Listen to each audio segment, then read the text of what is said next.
para nyo lang niloloko yung 361 degree, para nyo silang ini-scam, dinadaya, pagbibili ninyo itong sapatos na to. I-explain ko kung bakit, no? By the way, papakilala ko, ito nga pala ang 361 degree One Motion 2. Pag pinag-uusapan natin yung 2,500 pesos pababa, budget shoes na category, top 1 na naman ito. For 2 years in a row, pag One Motion, ganito talaga palagi. Alam niyo kung bakit, no? Unang-una, yung bang for a buck, yung kasulitan, sobrang halata sa kanya, no? Titignan yung itsura, very premium tignan.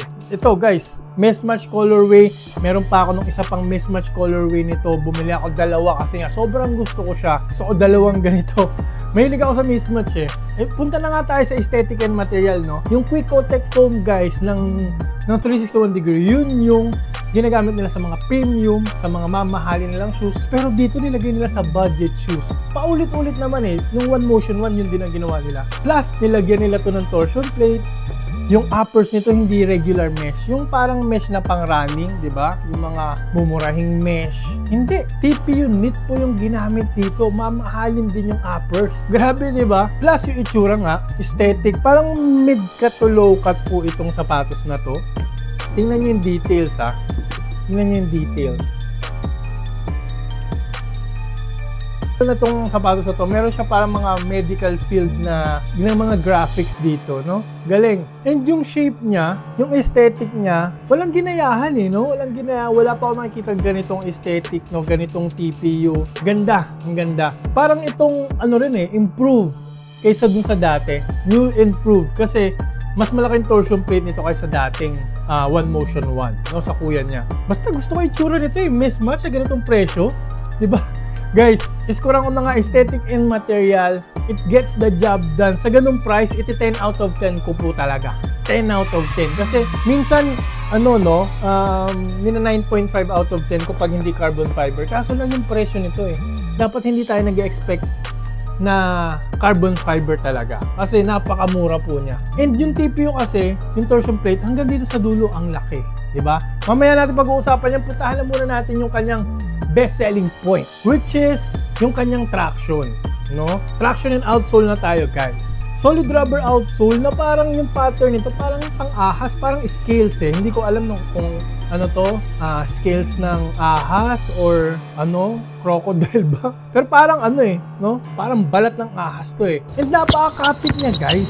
Nung napakakapit niya, very squeaky, high pitch yung sound. Though hindi naman ibig sabihin high pitch yung sound, very squeaky, makapit kagad or maganda yung performance. Pero ito kasi, very squeaky and talagang top tier yung traction. Katulad lang din naman ng dati. And katulad din ng dati, pwede ito sa outdoors. Matigas po yung kanyang outsole na may makakapal naman na grooves, no? Makakapal naman siya, malalaki, hindi magkakahiwalay masyado. Alam mong sulit kasi kahit i-outdoor mo, kahit sa mga pangit na surface, okay lang to, laban to. Isa pa guys, hindi siya masyado nag-a-attract ng dust. Sobrang linis, no? Sobrang linis. Hindi na kailangan punasan. 10 out of 10 yung squeak test ko dito. And ito pa guys, nakita nyo itong umaangat na to. Yung outsole umaangat. So kahit very shifty kayo na point guard para kayong mala Kyrie Irving, umaabot sa mga weird angles yung paa, covered kayo, hindi kayo dudulas, no? Galing. So because of that, score na natin traction and outsole, 10 out of 10 na naman po tayo dyan. Next, safety and support na po tayo. Very supportive din ang sapatos guys sa ganitong price range, no? Kasi nga malaki naman yung TPU niya. Nakita nyo ba yan? Yung TPU niya, ayun no, laki oh. For lateral containment yan guys, sa mga jab step, euro step, mga side to side moves ninyo, covered kayo nito. Tinatawag nilang quick balance guys, yung kanilang TPU plate, no? Yan no, laki. Umaabot hanggang heel. So hanggang dito sa heel, mararamdaman mo yung containment, mararamdaman mo yung rigidity, yung support talaga. Kasi may heel, parang may heel cap din dito. Maganda rin yung support dito sa heel counter. Though parang nasakto lang kasi may support pero comfortable pa rin. Yun yung gusto ko eh. Ayoko kasi na masyadong rigid dito, no? Ganito lang yung gusto ko. For me, saktong-sakto. Plus, may arch support eh, no? Kung flat-footed kayo na ballers, okay na okay. Covered na kayo nito. Plus, meron pa siyang yung motion zone na tinatawag na torsion plate na ang laki hanggang dulo.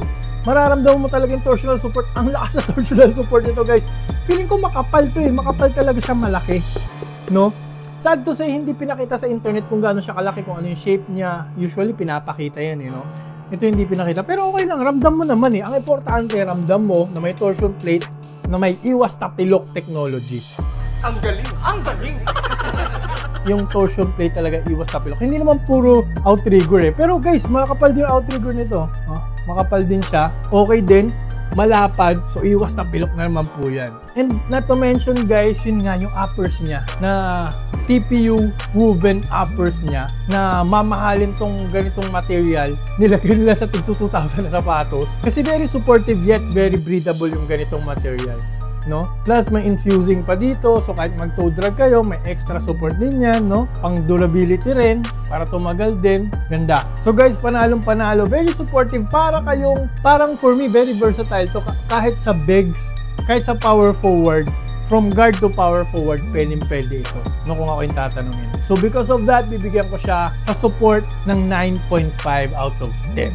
No? Hindi ko na perfect, konti na lang, 0.5 na lang, no? Siguro kung medyo gusto ko palang konti na lang naman. Konting-konti na lang naman dito. Next, fit and comfort naman tayo. Very comfortable din ito na sapatos. Unang-una step in comfort nito, napakalambot, no? Kasi nga, Quick-Coat yung foam, no? Quick-Coat yung foam, alam naman natin yung Quick-Coat, alam naman natin parang mala Adidas Boost yung consistency, yung feel nito, no? Alam naman natin yung mga Adidas Boost, pinamomorma nga eh. Kasi nga napaka-comfortable niyan. Kahit ipang araw-araw mo gamit, ipantayo mo, no? ipang long distance run mo nga, long distance running, okay pa rin yung paa mo, no? So ganun din to guys, almost the same.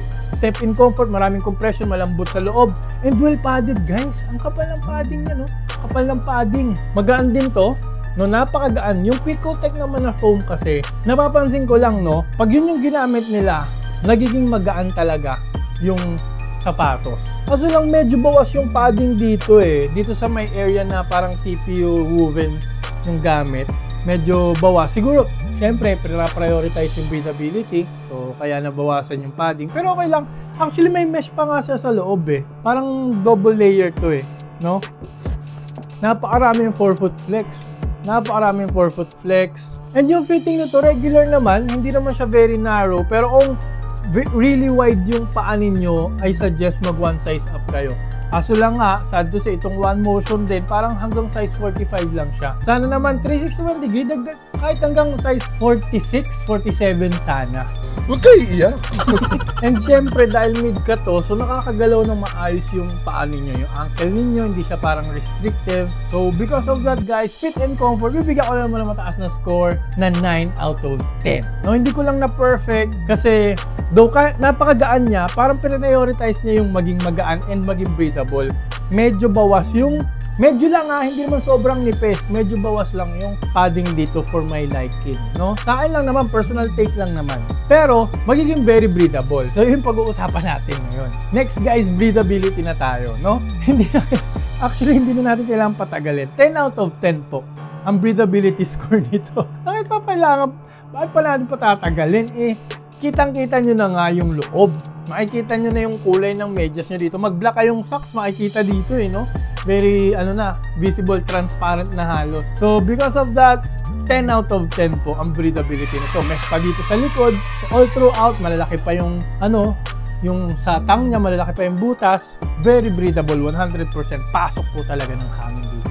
So, kahit i-outdoors nyo, kahit mainit, tirik yung araw, pasmado paan nyo, bagay ito sa inyo, no?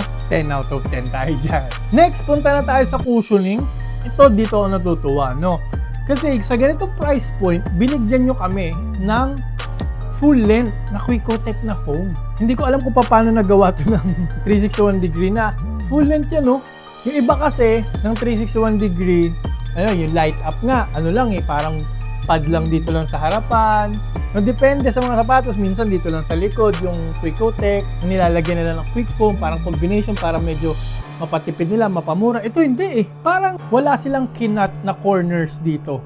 Ang galing! Ang galing! Parang binuhos nila lahat. Di ako nagjo-joke guys medyo matagal na ako nagre-review ng sapatos. No? Matagal na po talaga. Isa ako sa mga pinakaunang nagre-review ng sapatos dito sa Pilipinas. Ng Chinese brand to be exact, sorry. Hindi, wow. And ngayon lang ako nakakita ng ganito na kamura. Parang, yun nga, sinabi ko, parang na sila nagpapalugi. Na yung iba kasi pag mahal yung foam, gagawin nilang mura yung yung uppers.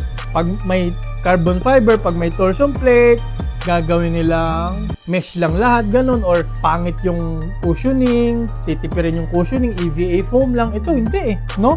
Very responsive po na foam, napakaraming energy return, glue to the ground pa rin ito, hindi siya sobrang kapal, which is gusto ko guys, yun yung safer sa paa. No, hindi magandang yung para kang nakatakong, ang taas-taas, may risk na matapilok ka, may risk pa na ma-injured or sumakit yung tuhod mo or yung paa mo pag sobrang taas yung foam o para kang nakatakong. Ito low to the ground, which is magugustuhan pa ng mga guards, no? Very responsive kasi you will feel fast, you will feel quick. Court feel, panalong-panalo. Top notch po yung court feel. Pero huwag kayong mag-alala, yung impact protection, panalo pa rin, hindi sumakit yung paa ko dito. Mula naman noon hanggang ngayon, yung kuya niya pati ito, okay pa rin, panalo-panalo pa rin yung impact protection.